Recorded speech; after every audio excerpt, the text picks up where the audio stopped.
मेरे प्यारे दोस्तों, कुल आपकी 10 MB खर्च होंगी इस वीडियो को आखिर तक देखने के लिए, और जबकि ये वीडियो आपको बहुत कुछ सिखा जाएगी। प्लीज़ हाथ जोड़कर गुजारिश, इस वीडियो को लास्ट तक जरूर देखिएगा। एक समय की बात है, किसी गांव में एक साधु महाराज रहते थे। वह भगवान का बहुत ही बड़ा भक्त था और निरंतर एक पेड़ के नीचे बैठकर तपस्या किया करता था। उसका भगवान पर अटूट विश्वास था और गांव वाले भी उसकी इज्जत करते थे। एक बार गांव में बहुत भीषण बाढ़ आ गई। चारों तरफ पानी ही पानी दिखाई देने लगा। सभी लोग अपनी जान बचाने के लिए ऊंचे स्थानों की तरफ बढ़ गए। जब लोगों ने देखा कि साधु महाराज अभी भी पेड़ के नीचे भगवान का नाम जप रहे हैं, तो उन्हें यह जगह छोड़ने की सलाह दी गई। इस पर साधु ने कहा, तुम लोग अपनी जान बचाओ, मुझे तो मेरे भगवान बचा लेंगे। धीरे धीरे पानी का स्तर बढ़ गया और पानी साधु की कमर तक आ पहुंचा। इतने में वहां से एक नाव गुजरी। तब नाव वाले ने साधु से कहा, हे साधु महाराज, आप इस नाव पर सवार हो जाइए, मैं आपको सुरक्षित स्थान पर पहुंचा दूंगा। तब साधु ने कहा, नहीं, मुझे तुम्हारी मदद की आवश्यकता नहीं है, मुझे तो मेरे भगवान बचा लेंगे। तब नाव वाला भी वहां से चुपचाप चले गया। दोस्तों, लास्ट तक जरूर देखेगा इस वीडियो को।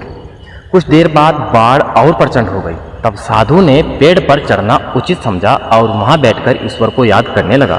तभी अचानक से उन्हें एक आवाज और दिखाई दी, यानी कि एक हेलीकॉप्टर उनकी मदद के लिए आ पहुंचा। बचाव दल ने एक रस्सी लटकाई और साधु को उसे जोर से पकड़ने का आग्रह किया, पर साधु ने फिर से बोला, मैं इसे नहीं पकड़ूंगा, मुझे तो मेरा भगवान बचा लेगा। उनकी हट के आगे बचाव दल भी उनके बगैर वहां से चला गया। कुछ ही देर में पेड़ बाढ़ की धारा में बह गया और साधु जी की मृत्यु हो गई। मरने के बाद साधु महाराज जब स्वर्ग पहुंचे और भगवान से बोले, हे प्रभु, मैंने तुम्हारी पूरी लगन के साथ आराधना और तपस्या की है, पर मैं पानी में डूबकर मर रहा था, तब मुझे बचाने के लिए आप नहीं आए, ऐसा क्यों? इस पर भगवान जी बोलते हैं, हे साधु महात्मा, मैं तुम्हारी रक्षा करने के लिए एक नहीं बल्कि 3 बार आया। पहला ग्रामीणों के रूप में, दूसरा नाव वाले के रूप में और तीसरा हेलीकॉप्टर बचाव दल के रूप में, किंतु तुम मेरे इन अवसरों को पहचान नहीं पाए। तो इसीलिए प्यारे मित्रों, इस जीवन में ईश्वर हमें कई अवसर देता है। इन अवसरों की प्रकृति कुछ ऐसी होती है कि वे किसी की प्रतीक्षा नहीं करते। वे एक दौड़ते हुए घोड़े के समान होते हैं जो हमारे सामने तेजी से गुजर जाते हैं।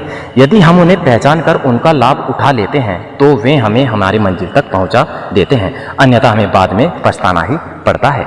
हमारी वीडियो से आपको कुछ सीखने को मिला है तो प्लीज़ हाथ जोड़कर गुजारिश, हमारे चैनल को सब्सक्राइब जरूर कर लेना, और वीडियो अच्छी लगी हो तो प्लीज़ लाइक और शेयर जरूर कर देना। मैं जल्दी मिलूंगा अगली वीडियो में।